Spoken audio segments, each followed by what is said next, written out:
हर रोज की तरह हम करेंगे evening wrap up of Indian stock market by Himalayan stock Gurukul. तो आज भारत की स्टॉक मार्केट की परफॉर्मेंस कैसी रही? स्टॉक मार्केट की परफॉर्मेंस बहुत ज्यादा नेगेटिव रही आज। It was negative. लेकिन आज एक बहुत ही खतरनाक इवेंट वो हुआ है जो आज का जो वीलॉग है हमारा, ये वीलॉग आपको बहुत डेप्थ में देखना चाहिए और ये सबसे बेस्ट वाला वीलॉग होने वाला, क्योंकि आज मैं आपको कॉन्सेप्ट तो समझाऊंगा ही, उसके साथ में आज जो स्टॉक मार्केट है, इंडियन स्टॉक मार्केट में जो न्यूज फ्लो था, ये न्यूज फ्लो बहुत ज्यादा पॉजिटिव था। It was positive. तो हमारी स्टॉक मार्केट में जब न्यूज फ्लो पॉजिटिव था तो मार्केट ने नेगेटिव बिहेव क्यों किया? ये $1 मिलियन क्वेश्चन है। तो आइए, reciprocal tariff by USA, that's number 1 वाला पॉइंट है, नेगेटिव प्ले किया इसने। कॉर्पोरेट अर्निंग जो आज आई है और कल शाम को आई थी मार्केट क्लोज होने के बाद, वो पैथेटिक रही हैं, बहुत ही बेकार अर्निंग्स आई हैं। दीपक नाइट्राइट उनमें से एक है। बियरिश ट्रेंड इंफॉर्मेशन, पहले बियरिश जो ट्रेंड था, ये बियरिश ट्रेंड का जो वीडियो है ये आप लोगों को आने वाला है बहुत ही जल्दी, और प्रोबेबली मैं संडे को इसके ऊपर एक डिटेल में, या प्रोबेबली कल भी इसके ऊपर हम एक वीलॉग बना सकते हैं। आज ये जो बियरिश ट्रेंड है ये बहुत खतरनाक डेवलप हुआ। किसके अंदर? मिड कैप में तो खैर ये पहुंच ही गया था, लार्ज कैप को भी इसने चैलेंज करना शुरू कर दिया। ये ट्रेंड मार्केट में फॉर्मेशन होना शुरू हो चुका है। आज के दिन की अगर हम पर्टिकुलर आज की बात करें तो आज मेजॉरिटी न्यूज़ पॉजिटिव थी। रशिया यूक्रेन वॉर, इसकी स्टॉप होने की खबर थी, पॉजिटिव वाली आ गई। दूसरी न्यूज़ थी ट्रंप मोदी जी की मीटिंग, ये न्यूट्रल ही कहेंगे इसको, या कुछ हद तक पॉजिटिव थी, ये बहुत लिटिल पॉजिटिव। इस पर एनालिसिस नहीं कर पाएंगे हम क्योंकि इंटरनेशनल रिलेशन का टॉपिक है, लेकिन कुछ हद तक मैं समझाना चाहूँगा यहाँ आपको कि ये वाली जो न्यूज़ है इसमें एक पॉजिटिव सेंस आई है। यूएस का पीएमआई का एक डाटा आया है, वो डाटा पॉजिटिव आया है। होलसेल प्राइस इंडेक्स इंडिया का आया है, चार्ट पे समझाऊंगा मैं आपको, ये पॉजिटिव आया है ये वाला डाटा। हमारी फूड का डाटा आया है, हमारा फ्यूल का डाटा आया है, हमारा मैन्युफैक्चरिंग का डाटा आया है इंडिया का, ये भी पॉजिटिव थे, ये भी पॉजिटिव रहे, ये भी पॉजिटिव रहे। अब सवाल ये उठता है ना, स्टॉक मार्केट बिहेव करेगी एक इंटरनेशनल रिएक्शंस के ऊपर। तो इंटरनेशनल रिएक्शन ये देखिए आप, इस पेज में जो मैंने लिखे वो सारे के सारे पॉजिटिव रहे। साथ में यूएस की जो मार्केट है वो पॉजिटिव पे क्लोज हुई। हैंग सेंग वो पॉजिटिव के ऊपर रहा, सब कुछ पॉजिटिव था, और हमारी जो मार्केट है वो बड़ी बुरी तरह से क्रैश की। और ये देखिए आप, स्मॉल कैप लगभग 3.37%, मतलब 3.5% ही समझिए आप, वो फॉल किया, और अप्रोक्सीमेटली 3% के करीब मिड कैप फॉल किया। और फॉल देखो आप, एग्जॉर्बिटेंट फॉल इनमें। ये तो शुक्र है यहाँ से मार्केट हल्के से ये कर गए, नहीं तो इन लोगों ने तो 4% टच कर लिया था एक वक्त में। ये देखिए आप, 4% की ट्रेंड लाइन से ये जो लाइन है इससे नीचे चले गए। ट्रेंड लाइन को देखिए, ये गई 4% को। तो 4% के करीब जब ये फॉल कर गया हुआ था इन्होंने, और ये जो बियरिश ट्रेंड है, ये स्मॉल कैप में भी आ चुका है और ये मिड कैप में भी आ चुका है। अभी एक न्यूज़ आती है, ICICI प्रूडेंशियल्स के एक एक्सपर्ट हैं, उन्होंने अभी अपने राय ये दी है, फंड मैनेजर हैं ये, कि जो स्मॉल कैप है और मिड कैप है, इसके ऊपर आप जो सिप करते हैं या कोई भी इन्वेस्टमेंट करते हैं उसको बंद कर दो। इनकी इस राय से हिमालयन स्टॉक गुरुकुल कतई भी सहमत नहीं है इनकी राय से। We are not in agreement. Reason being, क्योंकि जब ये कॉस्टली थे स्टॉक,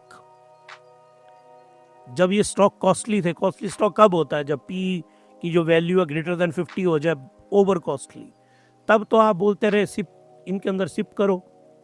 और जब इनकी पी वैल्यू घट के आ रही है 30 के आसपास या 25 से नीचे आ रही है, तब आप बोल रहे हैं सिप बंद कर दो। क्या ये तो जो फंडामेंटल प्रिंसिपल ऑफ इन्वेस्टिंग है वॉरेन बफेट का, आप इसको डिफाइन कर रहे हो, इस पर्टिकुलर को you are defying this principle. तो ये बहुत अच्छी राय नहीं है, लेकिन हम आपको मना कर रहे हैं कि स्मॉल कैप और मिड कैप में आपको इसलिए इन्वेस्टमेंट नहीं करनी है, वो बहुत ज़्यादा वॉलेटाइल हैं, दे आर वॉलेटाइल। हम वॉलेटिलिटी की वजह से आपको मना कर रहे हैं और कोई पर्सपेक्टिव नहीं। अगर आप एक्सपर्ट ट्रेडर है ना, ये एक्सपर्ट इन्वेस्टर है, तो ये गोल्डन टाइम है, this is a golden time to invest in small cap and mid cap. Himalayan stock Gurukul में हमारी एक आर्म्स है हिमालयन कैपिटल, हम इन्वेस्ट करते हैं मार्केट में इसके जरिए। हिमालयन कैपिटल के जरिए हम स्टॉक्स को खरीदते हैं। हम आज की डेट में मैसिव इन्वेस्टमेंट कर रहे हैं स्मॉल कैप में और मिड कैप में, क्योंकि हमारी एडवाइस नहीं होती ना कोई टिप देने की कि ये खरीदो वो खरीदो, तो इसलिए हम आपको वो नहीं बता रहे हैं। कभी हम बड़ा फंड हाउस अगर हमने लॉन्च किया तो उस वक्त ज़रूर आपको हम बताएंगे, आज की डेट में नहीं। आज की डेट में हम सिर्फ आपको एजुकेशन देंगे। तो इन्हीं 3 फैक्टर की वजह से आज मार्केट का बहुत बुरा हाल हुआ। ये स्मॉल कैप और मिड कैप बहुत बुरी तरह से गिरे, बच के रहिए आप इनसे। और जो पॉजिटिव न्यूज़ थी आज की, जिसका कोई असर नहीं पड़ा मार्केट पे, वो थी wholesale price index inflation year on year. Wholesale price index CPI का इंडेक्स कल मैंने आपको एक्सप्लेन किया है, कंज्यूमर प्राइस इंडेक्स जिस पे आप खरीदते हैं। होलसेल प्राइस इंडेक्स है कि जब मैन्युफैक्चरर शॉपकीपर को बेचता है, शॉपकीपर को जिस रेट पे बेचता है वो है होल सेल प्राइस इंडेक्स। तो होलसेल प्राइस इंडेक्स का फोरकास्ट था 2.50, इंडिया का है ये देखिए आप, इंडिया का पिछला कितना था 2.37 और अब कितना आया 2.31। और जितना ये कम आएगा इसका मतलब क्या है, जो महंगाई है भारत में वो कम हो रही है, फॉलिंग हो रही है। तो इसका मीनिंग इन्फ्लेशन जो है, इन्फ्लेशन घट रही है हमारी। तो इस इन्फ्लेशन से क्या होगा, रिजर्व बैंक ऑफ इंडिया को लगेगा कि जो इंटरेस्ट रेट है, इंटरेस्ट रेट उनको कम किया जाए। जैसे 25 बेसिक पॉइंट किए थे ना कम उन्होंने अभी फरवरी की, तो अप्रैल वाली जो मीटिंग होगी उसमें हमको उम्मीद है कि ये आरबीआई दोबारा इंटरेस्ट रेट को कम करेगा, ऐसा मानना है। और ये डाटा बता रहा है, और ये हमेशा डिसाइड करता है डाटा। तो डाटा ने डिसाइड किया है कि ये कम होना चाहिए। तो ये गुड न्यूज़ थी, बहुत अच्छी। और ये देखिए इंपॉर्टेंस, 2 बुल्स, बहुत ज़्यादा इंपॉर्टेंस थी इसकी मार्केट के लिए, लेकिन मार्केट ने इसको क्या दिखाया, कुछ नहीं। पॉजिटिव होनी चाहिए थी ना, मार्केट उल्टा गई, नेगेटिव हुई। जब कोई गुड न्यूज़ स्टॉक मार्केट में बैड न्यूज़ प्ले करे तो आप हमेशा याद रखना मार्केट के अंदर बन रहा है बियरिश ट्रेंड की फॉर्मेशन हो रही है। और आपको कभी भी इस बियरिश ट्रेंड की फॉर्मेशन में कभी भी ट्रैप नहीं होना है। इस बात को आप बहुत अच्छी तरह से ध्यान में रख लो, बियरिश ट्रेंड में ट्रैप नहीं होना है। इस बियरिश ट्रेंड में आपको इन्वेस्टमेंट करनी है, और इन्वेस्टमेंट करने का प्रिंसिपल मैंने आपको समझा रखा है। हर वीडियो में मैंने डिटेल में वो कॉन्सेप्ट एक्सप्लेन किए हैं आपको। अब मैं एक बार फिर से आपको लेके आता हूँ इसमें, और इसके बाद ये देखिए हमारा चार्ट हमारा क्या बोल रहा है। हमारा चार्ट ये मैं ले आया हूँ आपके पास अक्टूबर से लेके। अक्टूबर में 1.31 प्रीवियस थी, 1.90 का था, 1.84 आई पॉजिटिव। नवंबर में आके 2.20 का था, आई 2.36। और यहीं से नवंबर से ही, नवंबर मंथ से स्टॉक मार्केट ने नेगेटिव चलना शुरू कर दिया, तो फॉल करना। एक तो एफआईआई यहाँ से जा रहे थे, और ये जो डाटा है, ये डाटा जो है नेगेटिव, यहाँ ग्रीन मतलब ये कम होनी चाहिए। अब की बार देखो, उसे अगले मंथ में 2.20 थी, 1.89 आई पॉजिटिव आई, फिर बढ़ गई है ग्रीन में। और अब की बार ये घटी है किस महीने में, जनवरी महीने में। तो ये जनवरी महीने में कीमतें कम रही हैं, इन्फ्लेशन कंट्रोल में आई है। तो यहाँ से हमको क्या पता चल रहा है कि जो इन्फ्लेशन है वो इन्फ्लेशन WPI की फॉल कर रही है इन्फ्लेशन, और ये फॉल होना पॉजिटिव न्यूज़ है। और अगर आपको हमारे ये वीडियो अच्छे लग रहे हैं तो ये रिक्वेस्ट है, सब्सक्राइब करिए, लाइक करिए अगर अच्छे हैं, नहीं तो कमेंट करिए और शेयर करिए हमारे इन व्लॉग्स को। अब आगे चलते हैं। होलसेल प्राइस इंडेक्स का नंबर आता है इंडिया का फ्यूल का। फ्यूल का क्या रहेगा? माइनस था ये 3.79, ये और जाके यहां से थोड़ा सा माइनस जो है इसका एक्चुअल में इंप्रूव हुआ है। इसका मतलब यह है कि फ्यूल इतने परसेंट फ्यूल भारत के पास रिजर्व में पड़ा हुआ है, तो हमें इतने कम फ्यूल की जरूरत है। तो अगर आपको 100 लीटर मान लो लीटर खरीदना होगा ना, तो अब आप कितना खरीदेंगे? 97 लीटर, क्योंकि इतना लीटर आपके पास पड़ा हुआ है। ये मीनिंग हुआ इसका। अगला आता है आपके पास मैन्युफैक्चरिंग इन्फ्लेशन। मैन्युफैक्चरिंग इन्फ्लेशन यहां से ये प्रीवियस इतनी थी और अब आई 2.51, ये थोड़ी सी बढ़ी है। फूड की इन्फ्लेशन कैसी है? फूड की 8.47% थी, हाई थी बहुत ज्यादा, जो बहुत घटी है, अप्रोक्सीमेटली 3% फॉल की है। तो जो फूड की इन्फ्लेशन है, फूड में याद रखिए आप सबसे इंपॉर्टेंट कंपोनेंट है हमारे इन्फ्लेशन का, तो WPI फूड ये फॉल किया है। ये बहुत बड़ी पॉजिटिव न्यूज़ है। और फॉल कितना किया है? ये 3%, एक बहुत बड़ा नंबर फॉल किया है। तो इतना अच्छा नंबर फॉल करने के बाद स्टॉक मार्केट तो ग्रीन में होनी चाहिए थी। कितने सारी पॉजिटिव खबरें हैं, लेकिन स्टॉक मार्केट कहाँ गई? नेगेटिव में गई।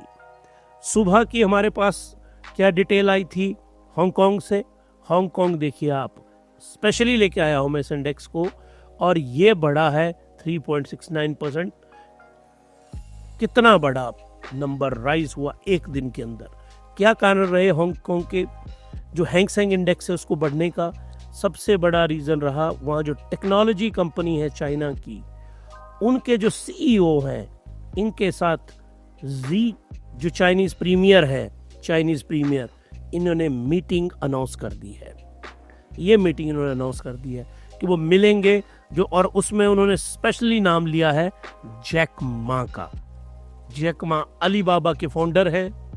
कुछ टाइम पहले वो गायब हो गए थे। आप लोग इनके इंटरव्यूज और इनकी बायोग्राफी को जरूर पढ़िएगा। इन्होंने बोला कि मैंने 20 टाइम्स अप्लाई किया हार्वर्ड्स बिजनेस स्कूल में एडमिशन के लिए, और मुझे हर बार रिजेक्ट कर दिया गया कि आप कैपेबल नहीं है। और फिर उन्होंने दुनिया की 5 सबसे बड़ी कंपनियों में से एक अलीबाबा बनाई। बहुत बड़ी कंपनी के नए कॉन्सेप्ट के साथ बनाई, जैसे अमेज़न है, बिना हार्वर्ड बिजनेस स्कूल में गए हुए। और ये हमेशा अपने इंटरव्यू में इस बात को बताते हैं। लेकिन एक बार इन्होंने चाइनीज गवर्नमेंट के अगेंस्ट कुछ बोला, और उसको बोलने के बाद इनको कुछ टाइम के लिए गायब हो गए थे। अगर जैक मा USA में होते तो मैं आपको गारंटी देता हूँ ये दुनिया के सबसे अमीर आदमी होते। पर चाइना एक अजीब सी कंट्री है। तो यहाँ देखिए ये लोग मिलेंगे तो टेक्नोलॉजी स्टॉक जो है वो सारे वहाँ पे बढ़े। अब पिछली रात को अमेरिका में क्या हुआ? अमेरिका में देखिए आप 1% S&P, Dow Jones approximately 1%, Nasdaq composite 1.50%, Russell, ये स्मॉल कैप रसल 200, याद रखिएगा ये स्मॉल कैप है अमेरिका की, स्मॉल कैप की कंपनीज हैं, 1.17%। कंपोजिट S&P का ये बड़ा, ब्राजील का ये भी राइज किया। तो जो पूरा USA है एंड अमेरिका, ये सारा तो राइज किया, ग्रीन से लेते हैं इसको, राइज किया। ये हमारे जो एशिया के पीयर्स हैं वो भी सारे राइज किए। अगर ये सारे राइज किए तब तो हमारी स्टॉक मार्केट को भी राइज करना चाहिए था ना, लेकिन हमारी स्टॉक मार्केट राइज नहीं की। 8th डायरेक्ट सेशन है, 8th सेशन, उसमें उसने नेगेटिव फॉल के साथ बंद हुई। इंडिया विक्स को देखिए आप, इंडिया विक्स पहले ही इशारा कर गया था, ये देखिए ये राइज किया था और यहाँ पे आके ये बंद हुआ, लेकिन 15 से ऊपर इसने क्लोजिंग दी। It closes greater 50। इसका क्लियर मतलब है स्टॉक मार्केट के अंदर वोलेटिलिटी है। भारतीय स्टॉक मार्केट के अंदर एक बहुत हाई स्केल की वोलेटिलिटी है। मार्केट कहीं भी जा सकता है, ऊपर भी नीचे भी, लेकिन ज्यादा संभावनाएं हैं मार्केट की फॉल करने की। अब आइए आप अमेरिका के ये जो सिंपल विक्स है ये अमेरिका का विक्स है।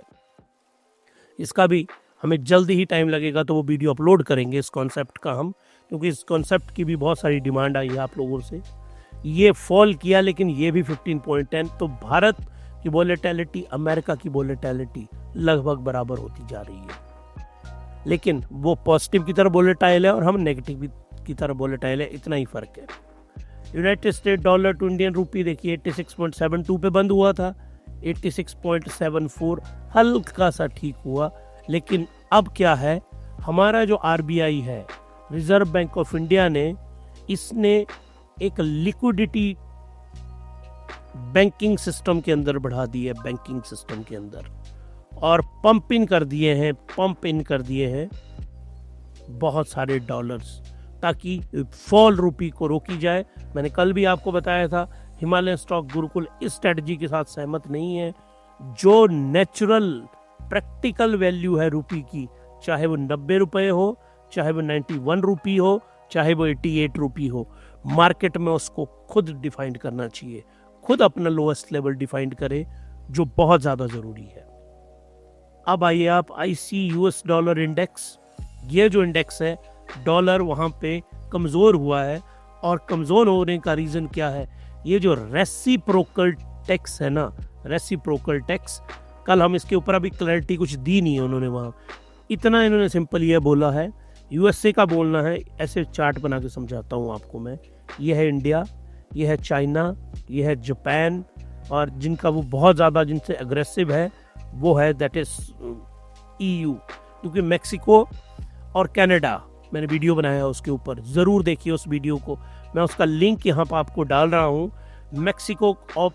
मैक्सिको और कनाडा के ऊपर जो टैरिफ उन्हें लगाया है ना, स्टील एल्यूमिनियम, वो मैंने एक्सप्लेन किया अलग से वीडियो में, इसको ज़रूर देखिए। अब DJ ट्रंप साहब ने अपनी जो गन्स हैं वो सीधी कर ली हैं इनके तरफ, सबकी तरफ। अब ये जो गन्स इन्होंने यहाँ पे सीधी की हैं ना सारी, ये बोल रहे हैं कि अगर इंडिया हमारी कार के ऊपर, जो कार्स कहाँ बनती है अमेरिका में, उसके ऊपर टैक्स लगाता है 100%, तो भारत से जो कार बिकने जाएगी USA में, हम भी 100% लगाएंगे। और ऐसा है, अमेरिका की गाड़ियां भारत में इसलिए महंगी आपको मिलती हैं क्योंकि उसके ऊपर हम टैरिफ बहुत ज़्यादा लगाते हैं। ये हकीकत है, यहाँ ट्रंप साहब गलत कुछ नहीं बोल रहे हैं। चाइना टैरिफ लगाता है, और चाइना बहुत ज़्यादा टैरिफ नहीं लगाता, और यहाँ पे जो एडवाइज़र है ना वहाँ ट्रंप साहब के, वो एडवाइज़र सही सलाह नहीं दे रहे हैं वहाँ पे। चाइना तो कम टैक्स लगाता है, तो इनको भी कम लगाना पड़ेगा, तो चाइना तो फ्लड कर देगा पूरी की पूरी US की मार्केट को। वो उस पॉइंट को समझ नहीं रहे हैं, पर चाइना के लिए वो बोलेंगे हमारी एक नई पॉलिसी आ गई, क्योंकि उनको पूछने वाला तो कोई है ही नहीं ना, कोई फेयर ट्रेड की तो बात ही नहीं कर रहे हैं ये। यूरोपियन यूनियन को भी वो कह रहे हैं कि जो आप हमारी प्रोडक्ट पे टैक्स लगाते हो उतने टैक्स हम लगाएंगे। अभी तक ये डिटेल आई है रेसिप्रोकल टैक्स की, आगे डिटेल्स आएंगी तो आपको डेप्थ में हम समझाएंगे। तो इसको लेके अमेरिकन मार्केट ने पॉजिटिवली रिएक्ट किया, लेकिन भारत की मार्केट को ये कॉन्सेप्ट जो है रेसिप्रोकल वाला, ये अच्छा नहीं लगा। और जो DX बाई डॉलर इंडेक्स है, इसने भी इसको अच्छा रिएक्ट नहीं किया, और स्ट्रॉन्ग डॉलर, इससे अमेरिका का भी कोई ज़्यादा फायदा या भला नहीं होने वाला। डॉलर इनको चाहिए 101 से लेके 105 की रेंज में, इसी में अमेरिका को भी बेनिफिट है। अगर बहुत स्ट्रॉन्ग डॉलर हो गया तो अमेरिका को इंपोर्ट करने की एक बहुत बड़ी प्रॉब्लम क्रिएट होगी, कि इंपोर्ट तो उनको हो जाएगा, लेकिन जो ट्रेड बैलेंस वो अच्छा नहीं रहेगा, क्योंकि एक्सपोर्ट अमेरिका का कॉस्टली हो जाएगा।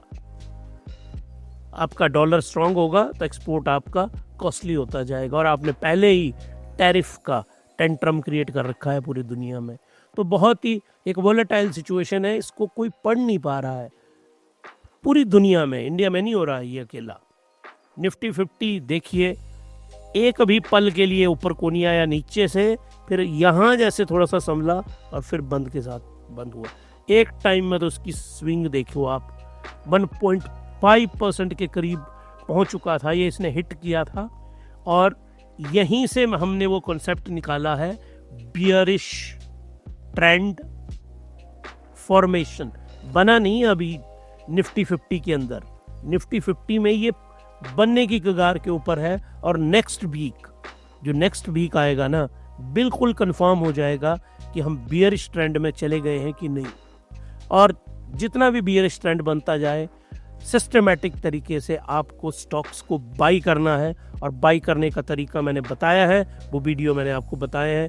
और आप इसको याद रखिएगा, सेल ऑन राइज होगा निफ्टी के ऊपर। जैसे निफ्टी नीचे से थोड़ा सा ऊपर को गया, वहां पे एक बड़ी सेलिंग आएगी। ये देखिए, यहां से ऊपर को गया, यहां से फिर सेलिंग आएगी। तो सेल ऑन राइज की जो स्ट्रेटजी है वो फंड हाउसेस ने और स्विंग ट्रेडर ने चलाई है। इसलिए आप लोगों को इस स्ट्रेटजी से, सेल ऑन राइज से बचना है। वहां पे आप लोगों को ना शॉर्ट करने हैं, ना फ्यूचर एंड ऑप्शन करने हैं, ना इंट्राडे ट्रेडिंग करनी है इस पर्टिकुलर टाइम के अंदर, क्योंकि यहाँ कुछ भी आपके हाथ में नहीं होगा। अब आप देखिए ना, सारी न्यूज़ पॉजिटिव आई है दुनिया से, लेकिन हमारी स्टॉक मार्केट क्रैश कर गई। इससे खतरनाक इवेंट क्या हो सकता है? आगे आइए आप, ये देखिए हमारे जो DIIs और FIIs हैं, आज ही का डाटा हम आपके लिए लेके आए हैं। तो आज लगभग जितना इन्होंने बेचा, -4294 करोड़, और हमने खरीद कितना लिया, 4363 करोड़, उनसे थोड़ा ज्यादा। लेकिन ये खरीदा गया है सिर्फ कैश मार्केट के अंदर। फ्यूचर एंड ऑप्शन की मार्केट में ज्यादा सेलिंग हुई है।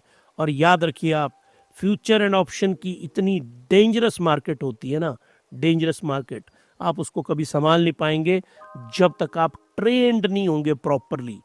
तो अभी तो हम आपको ये इसके लिए कभी बिल्कुल भी इनकरेज नहीं करेंगे। आप सिस्टेमेटिक हिमालयन बास्केट इन्वेस्टिंग करिए।